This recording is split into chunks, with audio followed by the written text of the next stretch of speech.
నమస్కారం అండి. నమస్కారం అండి. మీ పేరు? అనకాపల్లి జిల్లా నర్సీపట్నం నియోజకవర్గం నాతవరం మండలం వైడీపేట అనే మరిపాలెం పంచాయతీ సర్పంచ్ మా మిస్సెస్ అండి మొక్క రమణమ్మ సామూర్తి నా పేరు. మరి 2021లో ఎలక్షన్లో మరి ఇప్పటి వరకు ఈ మరిపాలెం పంచాయతీ తెలుగుదేశం ఆధ్వర్యంలో ఉండేది. 2021లో మాత్రమే మా ఎమ్మెల్యే గణేష్ గారి తాలూకా సహకారంతో జగన్మోహన్ రెడ్డి గారి నాయకత్వంలో ఎప్పటి నుంచో మేము కాంగ్రెస్ పార్టీలోనే ఉండేవాళ్ళం. దాన్ని ఉదాహరించి ఇక్కడ సీట్ ఇవ్వడం జరిగింది. గతంలో కూడా 2 times మేము ఓడిపోయాం. అయినప్పటికీ ఈసారి 2021లో వైఎస్ఆర్సీపీ తరఫున 11 వార్డులు గెలిచి 802 ఓట్లతో పంచాయతీ గెలవడం జరిగింది. అలాగే ఇప్పుడు నెక్స్ట్ మనకి 2024 ఎలక్షన్స్ వస్తున్నాయి. వస్తున్న టైంలో అటు ప్రతిపక్షాలు ఇటు జగన్మోహన్ రెడ్డి గారు మాట అంటున్నారు. అంటే ప్రతిపక్షాలు అంటున్నాయి అభివృద్ధి చేయట్లేదు అంటున్నారు. అలాగే సంక్షేమ పరంగా ఓన్లీ వైఎస్ఆర్ కార్యకర్తలకి ఇచ్చుకుంటున్నారు అంటున్నారు. ప్రతి విలేజ్ని అభివృద్ధి చేసామంటున్నారు. మీరు 175 ఏ విధంగా వస్తాయి అనుకుంటున్నారు జగన్మోహన్ రెడ్డి గారికి? ఎందుకంటే ఏమన్నా అభివృద్ధి చేశారా మీ ఊర్లో? చెప్పండి ఒక మాటలో. అసలు ఇన్ని సంవత్సరాల నుంచి మరిపాలెం పంచాయతీలో తెలుగుదేశం పార్టీ 25 సంవత్సరాల నుంచి అధికారంలో ఉన్నప్పటికీ వాళ్ళకంటే కూడా ప్రజెంట్ పరిపాలనలో ఉన్నా 2 సార్లు ఓడిపోయినా మీకు అన్నీ కూడా వాస్తవాలు చూపెడతాం. డైరెక్ట్గా మేము చేసినవి ఎవరో చేసినవి చెప్పుకునేంత అవసరం లేదు. గత గవర్నమెంట్ దగ్గర నుంచి కూడా పదవి లేకపోయినా ఓడిపోయినా అలా పార్టీని అంటిపెట్టుకుని అలా కష్టపడి పనిచేసాం. ఆ విధంగా మరిపాలెం అభివృద్ధిలో సగభాగం మాది ఉందని చెప్పేసి నేను తెలియపరుస్తాను. అది ఎవిడెన్స్ కూడా మీకు చూపెడతాం. కట్టుమాటలు కాదు. రాజశేఖర రెడ్డి జగన్మోహన్ రెడ్డి గారి గురించి మాట్లాడుతున్నారు. జగన్మోహన్ రెడ్డి గారు ఒకసారి నాకు అవకాశం ఇవ్వడం ప్రజలు అడగడం, సుదీర్ఘ పాదయాత్ర చేసిన తర్వాత ప్రజల తాలూకా కష్ట సుఖాలు తెలుసుకొని ఏవైతే నవరత్నాల్లో భాగంగా మొత్తం పథకాలన్నీ ప్రకటించారో చెప్పిన దానికంటే 99% చేసి చూపించినటువంటి ఏకైక సీఎం జగన్మోహన్ రెడ్డి గారు అని చెప్పేసి మనం చేసుకుంటాం. ఎందుకంటే వీళ్ళందరికీ తెలిసే మూర్ఖత్వంగా మాట్లాడుతున్నారు వీళ్ళు. నాయకులందరూ కూడా జగన్మోహన్ రెడ్డి గారు చేసినటువంటి అభివృద్ధి ఏంటంటే అన్ని విధాలా కూడా ఈ రోజుకి గత ముఖ్యమంత్రులు నేనే ఒక కనీసం నా చిన్న వయసు నుంచి 5-6 ముఖ్యమంత్రులు చూసుకుంటూ వచ్చాం. ఏ ముఖ్యమంత్రి కూడా ఈవెన్ ఎన్టీ రామారావు, రాజశేఖర రెడ్డి గారికి ముద్రలన్నా ఉన్నాయి. ఏవో వాళ్ళు కొత్త పథకాలు తీసుకొచ్చారు కాబట్టి తద్వారా వాళ్ళు ముద్రలు వేసుకున్నారు. మరి చంద్రబాబు నాయుడు గారు అయితే అసలు అతను ముద్రే లేదు. ఈ పథకం నేను నా ద్వారా వచ్చింది అనేటట్టు చెప్పుకోవడానికి ఒక పథకం లేని పరిస్థితి. అదే జగన్మోహన్ రెడ్డి గారి గురించి చూసుకుంటే చెప్పుకుంటా పోతే అసలు అభివృద్ధి కాదు, ఎంత టైం అయినా పట్టేటటువంటి పరిస్థితి. ప్రతి గ్రామం వెళ్ళి చూడమనండి. ఈరోజు చెప్పినటువంటి ఓ రైతు భరోసా కేంద్రం కానీ, హెల్త్ క్లినిక్ సెంటర్, హాస్పిటల్ కానీ చూపించండి. అదే మాకు డైరెక్ట్ లైవ్లో చూపిస్తే బాగుంటుంది. రైతు భరోసా కేంద్రం ఇదిగోండి, కవర్ చేయండి. ఇదిగో మా రైతు భరోసా కేంద్రం జగన్మోహన్ రెడ్డి గారిది. మొన్నే రీసెంట్గా మా ఎమ్మెల్యే గారు పెట్ల ఉమాశంకర్ గణేష్ గారు ప్రారంభోత్సవం చేశారు. మరి అదే సందర్భంలో అక్కడ మళ్ళీ health clinic centre, health clinic కూడా చూపించండి. మేము ఒకసారి వస్తాం. ఇప్పుడైతే మనం హెల్త్ క్లినిక్ సెంటర్ అయితే మరి వైడీపేట గ్రామం నాతవరం మండలం నర్సీపట్నం నియోజకవర్గంలో చూపించడం జరుగుతుంది. YSR village health clinic centre అని చెప్పేసి ఒక నిమిషం మాట్లాడు.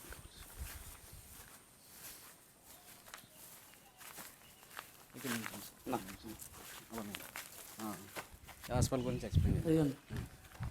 మరి ఈరోజు రైతు భరోసా కేంద్రం విషయంలో చూసుకుంటే రైతులకి ఏ విధమైనటువంటి ఇబ్బంది లేకుండా ఎక్కడో మండలానికి వెళ్ళి లైన్లో నించొని రోజులు తరబడి ఉన్నా పని జరిగేది కాదు. ఈరోజు జగన్మోహన్ రెడ్డి గారి దయ వలన ప్రతి పంచాయతీలో కూడా ఒక ఆరోగ్య హెల్త్ క్లినిక్ సెంటర్ ఒకటి ఏర్పాటు చేస్తూ రైతు భరోసా కేంద్రం ఏర్పాటు చేశారు.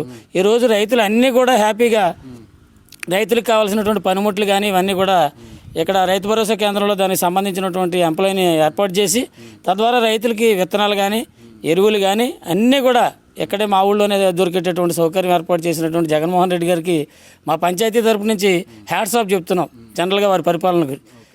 అలాగే ఇప్పుడు ఇంతకుముందు మీ ఊర్లో హాస్పిటల్ అనేది ఉండేది కదా? లేదు, హాస్పిటల్ కాదు కదా. మాకు ఏదైనా వస్తే నర్సీపట్నం, వైజాగ్ పోయి ఉండే పరిస్థితి. ఈరోజు మరి మీ ఊర్లో Ayushman Bharat health wellness centre open చేయడం ఎప్పుడు ఓపెన్ చేశారు? ఎలాంటి ఫెసిలిటీస్ ఉన్నాయి ఒకసారి మాకు ఎక్స్ప్లెయిన్ చేయండి. మాకు ఇప్పుడు హెల్త్ క్లినిక్ సెంటర్ ఏర్పాటు చేయకముందే జగన్మోహన్ రెడ్డి గారు ఇక్కడ ఒక ఏఎన్ఎంని, ఒక డాక్టర్ మేడంని వీళ్ళందరూ కూడా ఉంచుతూ చేశారు. కాకపోతే ఈరోజు వాళ్ళ కార్యాలయాలు కూడా ఏర్పాటు చేసి ఓన్గా ఏర్పాటు చేయడం జరిగింది. వారి దయ వల్ల ఇప్పుడు వరకు కూడా వీళ్ళందరూ అందుబాటులో ఉంటూ ఆశాలు కానీ, డాక్టర్లు కానీ, ఏఎన్ఎంలు కానీ అందరూ కూడా మాకు వారి దయ వల్ల మా పంచాయతీలోనే ఉంటూ దానికి ఒక బ్రహ్మాండమైనటువంటి హెల్త్ సెంటర్ని కూడా ఏర్పాటు చేసుకోగలం. ఇంతకుముందు ఈ హాస్పిటల్ రాకముందు మీరు వైద్యం చేయించుకోవాలంటే ఎక్కడికి వెళ్ళేవారు? ఎమర్జెన్సీ అయితే నర్సీపట్నం వెళ్ళిపోలేదు, వైజాగ్.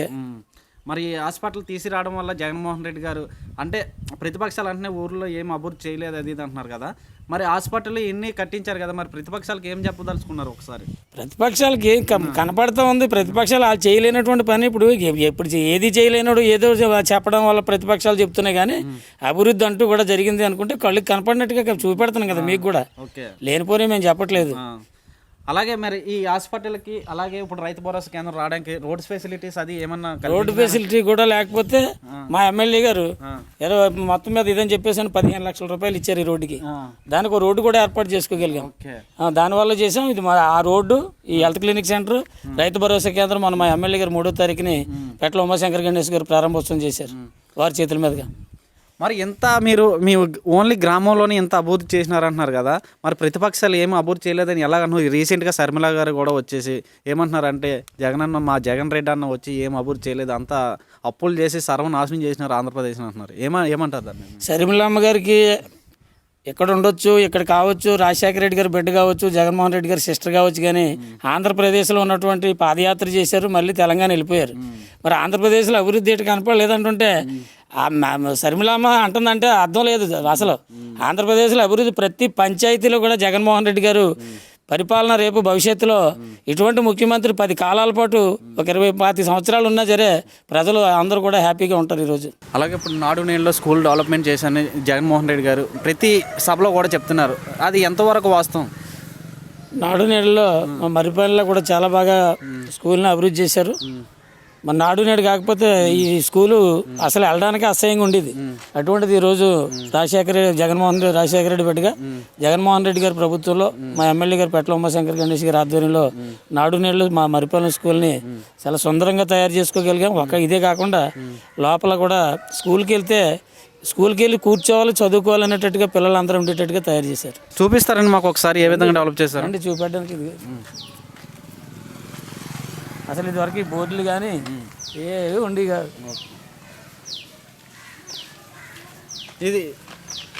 ఇవి ఏంటంటే టాయిలెట్సా? టాయిలెట్స్. మరి ఇంతకుముందు టాయిలెట్స్ కట్టముందు పిల్లలు ఎక్కడ అలాగే ఎక్కడికో వెళ్ళిపోవడమే బయటికి, ఏ ఉండి కదా ఇక్కడ టాయిలెట్స్ అవి. లోపల ఈవేళ సుందరం అంతా కూడా కాస్ట్లీ మెటీరియల్. ఎక్కడ కూడా రండి.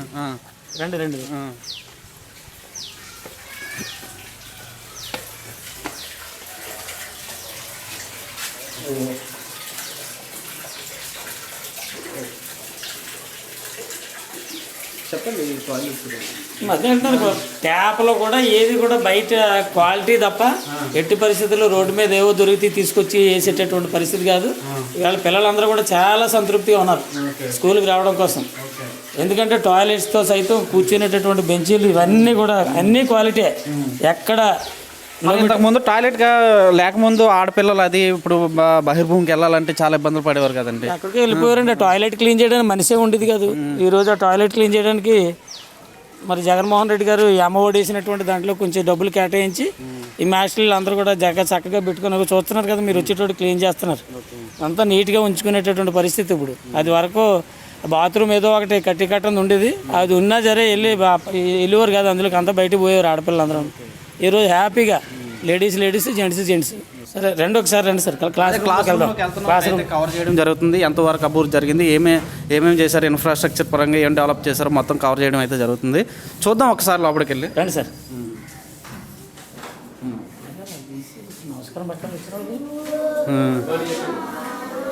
చెప్పండి. టేబుల్స్ ఇదిగో సార్ చూడండి, పిల్లలు ఇదివరకు ఎక్కడో నేలలు కూర్చొని బట్టలన్నీ వాపేసుకొని ఇంటికి వెళ్ళేవారు.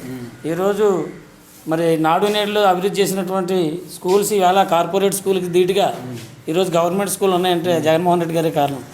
మరి ప్రతిపక్షాలు అభివృద్ధి చేయలేదు అంటే వాళ్ళు ఉండేటప్పుడు అసలు స్కూల్కి వచ్చే పరిస్థితి ఉండేది కాదు. అలాగే ఇప్పుడు ఎల్ఈడి అది మీకు స్క్రీన్స్లో అవి పాఠాలు చెప్తున్నారమ్మా?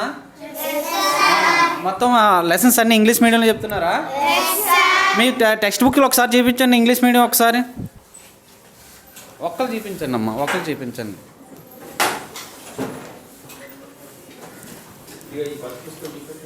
English medium, ma'am. What is your name? My name is Sai Durga. What is your name? My name is Sai Durga. Which class you are studying? 5th class. 5th class. Okay, బాగా మాట్లాడుతున్నారమ్మ ఇంగ్లీష్లో. ఒకసారి English మీడియంలో అయితే మనం చూస్తున్నాం ప్రతి government స్కూల్లో English అయితే టెక్స్ట్ బుక్స్ అయితే ఇవ్వడం జరిగింది. ఇంగ్లీష్ కూడా ఎందుకంటే పేద ప్రజలందరూ జగన్మోహన్ రెడ్డి గారు ప్రెస్టేజ్ తీసుకొని ఇంగ్లీష్ మీడియం ప్రవేశపెట్టి ప్రతి ఒక్క పిల్లలకి కూడా సపోర్ట్ అయితే చేయడం జరుగుతుంది. ఎందుకంటే వీళ్ళు ఫ్యూచర్లో ఎక్కడికి వెళ్ళి ఏ జాబ్కి వెళ్ళినా ఇంగ్లీష్లో ఇంటర్వ్యూలు అయ్యాడుతారో, అబ్రాడ్ వెళ్ళినా ఇంగ్లీష్ మెయిన్ కాబట్టి అది ఆలోచించి ఇంగ్లీష్ మీడియం అయితే ప్రవేశపెట్టడం జరిగింది. మనం చూస్తున్నాం ప్రతిదీ చాలా చక్కగా మాట్లాడుతున్నారు పిల్లలు. మేము చదువుకునే టైంలో అయితే తెలుగు తప్ప ఇంగ్లీష్ అనేది మాకు తెలియదు. కానీ ఈ పిల్లలు జగన్మోహన్ రెడ్డి వచ్చిన తర్వాత ఎంతో అదృష్టవంతులు. చూస్తున్నాం ప్రతిదీ కూడా ఇంగ్లీష్ కూడా చక్కగా మాట్లాడుతున్నారు పిల్లలందరూ. అలాగే ఈ ఊరు సర్పంచ్ గారు కూడా బాగా డెవలప్ చేశారు ఊరిని అయితే జగన్మోహన్ రెడ్డి గారి సహకారంతో. అలాగే మనం చూస్తున్నప్పుడు ఎల్ఈడి బోర్డులు అయితే డిజిటల్ క్లాసులు అయితే చెప్పడం జరుగుతుంది వీడియోలో. ఎందుకంటే విజువల్గా అర్థమవుతుందని ప్రతిదీ కూడా ఆలోచించి విజువల్గా చెప్పడం అయితే జరుగుతుంది. చూస్తున్నాం ఇక్కడ టేబుల్స్ చూస్తున్నాం, ఇదే స్కూల్స్ చూస్తున్నాం. అలాగే బోర్డ్స్ చూస్తే ఎంతో డెవలప్మెంట్ చేశారు, చాలా బాగున్నాయి గవర్నమెంట్ స్కూల్. అలాగే ఎక్కడి నుంచో వెళ్ళిన ఇంగ్లీష్ ఇంతకుముందు పిల్లలు చదువుకోవాలంటే ప్రైవేట్ స్కూల్లో చదివించారు. ఎందుకంటే గవర్నమెంట్ స్కూల్లో చదివిస్తే పిల్లలకి ఏదన్నా కొద్దిగా నామోస్గా ఫీల్ అయ్యారు. అటువంటిది ఇప్పుడు ఎంతమంది పిల్లలు కూడా వచ్చి చదువుతున్నారంటే ఖచ్చితంగా జగన్మోహన్ రెడ్డి గారి యొక్క ఆలోచన విధానం చాలా బాగుంది కాబట్టి, అలాగే ఊర్లో నాయకుల యొక్క సపోర్ట్ కూడా బాగుంది కాబట్టి పిల్లలందరూ చక్కగా ఇంగ్లీష్ మీడియంలో చదువుకొని మనం చూస్తున్న ఈ టేబుల్స్ కూడా చూడొచ్చు మీరు. మంచి టేబుల్స్ అయితే ప్రొవైడ్ చేయడం జరిగింది. అలాగే పిల్లలు ఎండాకాలంలో చదువుకునేటప్పుడు చెమటలు పట్టి ఇబ్బంది పడతారని అలాగే ఫ్యాన్స్ కూడా ప్రొవైడ్ చేయడం జరిగింది. ఎంత బాగా కార్పొరేట్ స్కూల్ మించి డెవలప్మెంట్ చేశారు. పిల్లలకి అయితే చాలా సపోర్ట్గా ఉన్నదని మనం చెప్పదలుచుకున్నాం. మనం అయితే డైరెక్ట్గా లైవ్ అయితే చూపించడం జరుగుతుంది. ఎక్కడ కూడా ఎటువంటి మనం తప్పు లేకుండా లైవ్లో చూపెడుతున్నాం. ఇది ఎంతవరకు వాస్తవమో కాదనేది మొత్తానికి అయితే చాలా బాగుంది. ఇప్పుడైతే ఆ ఊరు సర్పంచ్ గారితో మనం మాట్లాడుతున్నాం. సార్ నాడు నేడులో స్కూల్ ఇంత డెవలప్ చేశారు కదా, ఇంగ్లీష్ మీడియం చెప్పంటున్నారు కదా, ఎలా ఉంటుంది అంటారు? పిల్లలకి ఏ విధంగా సపోర్ట్ ఉంది జగన్మోహన్ రెడ్డి గారికి? అంటే ఆయన ఆలోచన విధానం ఎలా ఉన్నదంటారు? జగన్మోహన్ రెడ్డి గారి ఆలోచన విధానమే ఈరోజు గ్రామాలంటే నాడు నేడు సందర్భంగా స్కూల్స్ ఎంత అభివృద్ధి చెందాయి అంటే అదే కారణం. లేకపోతే పిల్లలకు కనీసం తలొక్క డ్రెస్ వేసుకొచ్చేవారు ఇంటి దగ్గర నుంచి. అటువంటిది యూనిఫామ్ విషయంలో కానీ, షూస్ కానీ, సాక్సులు కానీ మొత్తం ఆల్రెడీ పిల్లల తాలూకా స్వరూపమే మారిపోయింది. ఈరోజు మేము కార్పొరేట్ స్కూల్లో చదువుతున్నట్టు పిల్లలందరూ హ్యాపీ ఫీల్ అవుతున్నారు అన్ని క్లాసులు జనరల్గా. తర్వాత ఫుడ్ కూడా మంచి క్వాలిటీ ఫుడ్ పెట్టి రోజుకొక ఐటమ్గా పెట్టి మన ఇంటి దగ్గర కూడా ఫుడ్ దొరకదు. అటువంటి ఫుడ్ అంత చక్కగా తీర్చిదిద్దుతున్నారు. ఇటువంటి ముఖ్యమంత్రి ఒక 10 కాలాల పాటు ఉంటే ఆంధ్రప్రదేశ్లో ఉన్నటువంటి పిల్లలందరూ కూడా ప్రపంచంతో పోటీ పడేటటువంటి ఎడ్యుకేషన్ ఇవ్వడం జగన్మోహన్ రెడ్డి గారు ఆశయం అని చెప్పడమే కాదు, చేసి చూపించినటువంటి ఏకైక సీఎం మన జగన్మోహన్ రెడ్డి గారు. ఖచ్చితంగా వారి తాలూకా అభిప్రాయం అదే. ప్రతి గ్రామంలో కూడా స్కూల్స్ని ఒక కార్పొరేట్ స్కూల్కి ధీటుగా తయారు చేసి మా గ్రామంలో స్కూల్ ఎలా ఉండాలి అనేటట్టుగా చేశారు. కళలు కనే వాళ్ళు కళలు నిజం చేశారు. అంటే పిల్లలకి ఇంగ్లీష్ మీడియం ప్రవేశపెట్టడం వల్ల ఎటువంటి బెనిఫిట్స్ ఉన్నాయి? అలాగే ప్రతిపక్షాలు అంటున్నాయి ఈ మధ్య 8th class 9th class 10th class పిల్లలకి ట్యాబ్లు అయితే ఇవ్వడం జరిగింది. ఎందుకంటే వాళ్ళ స్కిల్స్ పెంచుకోవడానికి అనేది. అవి ఏమో మిస్యూజ్ చేస్తున్నారు పిల్లలని ప్రతిపక్షాలు అంటున్నాయి. ఎంతవరకు వాస్తవం ఇది? ఏ విధమైన బెనిఫిట్స్ ఉన్నాయి ట్యాబ్స్ ఇవ్వడం వల్ల? ట్యాబ్స్ ఇచ్చి అన్నీ చేసి వీళ్ళంతా కూడా పిల్లల్ని తీర్చిదిద్దారు కాబట్టి ఈరోజు ఆంధ్రప్రదేశ్ నుంచి మొన్న ఢిల్లీకి వెళ్ళి అక్కడ పోటీ పడడానికి కూడా మన ఆంధ్రప్రదేశ్ నుంచి పంపించినటువంటి ముఖ్యమంత్రి మన జగన్మోహన్ రెడ్డి గారు. పొగడత కాదండి, ఫ్యాక్ట్ ఇది. ఏదో ఆయన ఏదో మా పార్టీ అని చెప్పేసి పొగడడం కాదు. అభివృద్ధి చేసినటువంటి మనిషిని మనం ఖచ్చితంగా పొగడాలి. ఈరోజు అతను జనరల్గా చెప్పింది ఏదైతే ఉందో అదే చేస్తున్నాడు కాబట్టి అతను అందరూ కోరుకోవాలి కూడా. అలాగే మీ ఊర్లో ఇంకా సచివాలయం కట్టారు కదా, ఒకసారి మాకు చూపించండి. అది ప్రజలకు మాకంటే మాకు కాదు, మీరు ప్రజలకు చూపించి మీరు చేసిన అభివృద్ధి ఏంటనేది ఒకసారి ప్రజలకు చూపించండి. సరిగ్గా వెళ్దాం. మా ఊళ్ళో అయితే మామూలు యాక్చువల్గా నేను 2 సార్లు ఓడిపోయినప్పటికీ మరి గ్రామం అభివృద్ధి విషయంలో ఎవరో చేసింది నేను చెప్పుకునే మనిషిని కాదు, నాకు అక్కలొద్దు కూడా. నేను చేసింది చాలు, మీకు రండి చూపెడదాం.